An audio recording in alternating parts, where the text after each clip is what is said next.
उत्तर प्रदेश के मुख्यमंत्री योगी आदित्यनाथ ने उन लोगों पर करारा प्रहार किया है जो औरंगजेब के समर्थन में खड़े नजर आ रहे हैं। उन्होंने कहा कि आक्रमणकारियों को अपना आदर्श मानने वालों को अपने वजूद पर शर्मानी चाहिए।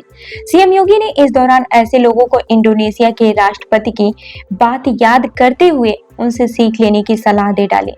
देश में इस वक्त और मुगल शासक औरंगजेब को लेकर विवाद गरमाया हुआ है। महाराष्ट्र में तो इसको लेकर बड़ा बवाल मचा हुआ है। अब औरंगजेब का समर्थन करने वालों पर सीएम ने निशाना साधा है।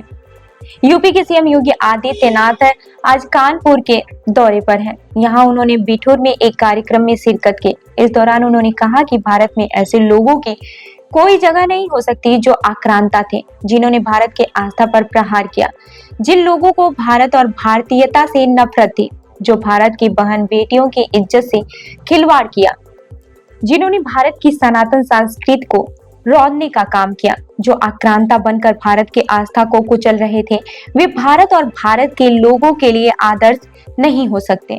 उन्होंने कहा कि जो इनको अपना आदर्श मानते हैं, अगर इनको अपने वजूद पर थोड़ी भी शर्म महसूस होती है तो इनको इंडोनेशिया के राष्ट्रपति की बात याद करनी चाहिए, जब उन्होंने बोला था कि अगर हमारा डीएनए चेक होगा तो भारतीय निकलेगा। सीएम योगी ने कहा कि इंडोनेशिया एक मुस्लिम देश है। उनका ये बयान भारत के अंदर विदेशी आक्रांताओं को अपना आदर्श मानने वालों के लिए आंखें खोलने वाला होना चाहिए।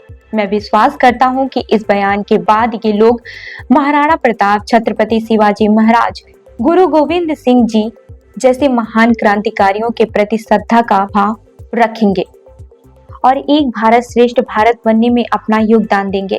मुख्यमंत्री इस दौरान देश के महान सपूतों को याद करते नजर आए। उन्होंने महान क्रांतिकारी नानाराव पेशवा की जयंती पर उन्हें नमन किया और कहा कि उनका संघर्ष देश के लिए प्रेरणादायक है। सीएम योगी ने कहा कि बिठूर वह जगह है जहां वीरांगना रानी लक्ष्मीबाई का बचपन बीता था। उन्होंने यह भी कहा कि आज भगत सिंह, सुखदेव और राजगुरु का बलिदान दिवस है, जिनके त्याग और बलिदान से युवाओं को प्रेरणा मिलती है।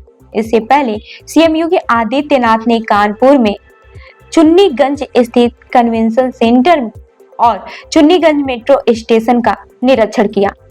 नए भारत के बारे में प्रधानमंत्री मोदी जी के अभियान को और मजबूती के साथ आगे बढ़ाने में हम अपना योगदान दें, इस विश्वास के साथ सरकार अपने महापुरुषों का सम्मान करने, उनके गौरव को पूरी प्रतिबद्धता के साथ आगे बढ़ाने के लिए पूरी कृतज्ञता के साथ कार्य कर रही है, कोई संदेह नहीं।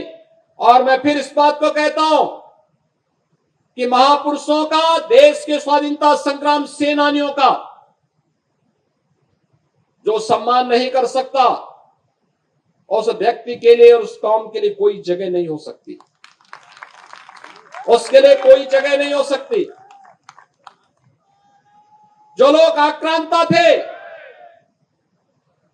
जिन लोगों ने भारत की आस्था पर प्रहार किया,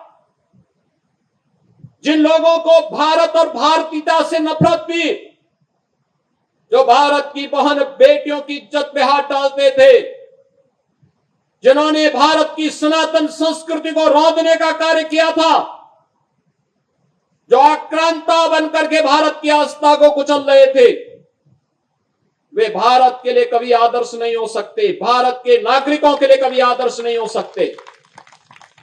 जो लोग कभी भी आक्रांताओं को अपना आदर्श मानते हैं, इन्हें तनिक भी अपने अस्तित्व पर, अपने वजूद पर तनिक भी अगर इन्हें अपने वजूद के लिए थोड़ी भी शर्म महसूस होती हो, तो इनको इंडोनेशिया के राष्ट्रपति के द्वारा रिपब्लिक डे परेड के अवसर पर दिए गए बयान का स्मरण करना चाहिए, जब उन्होंने कहा था, एक देश का राष्ट्राध्यक्ष कहता है कि अगर हमारा डीएनए कभी जांचा जाएगा तो भारतीय निकलेगा। इंडोनेशिया दुनिया का सबसे बड़ा मुस्लिम बाहुल्य देश है और उनका यह बयान भारत के अंदर विदेशी आक्रांताओं को अपना आदर्श मानने वाले लोगों की आंखों को खोलने वाला होना चाहिए। मैं विश्वास करता हूं इस बयान के बाद वे लोग भी छत्रपति शिवाजी महाराज, महाराणा प्रताप, गुरु गोविंद सिंह जी महाराज और भारत के इन महान योद्धाओं के बारे में, महान क्रांतिकारियों के बारे में श्रद्धा का भाव रखेंगे और भारत को एक भारत श्रेष्ठ भारत बनाने में अपना योगदान देंगे।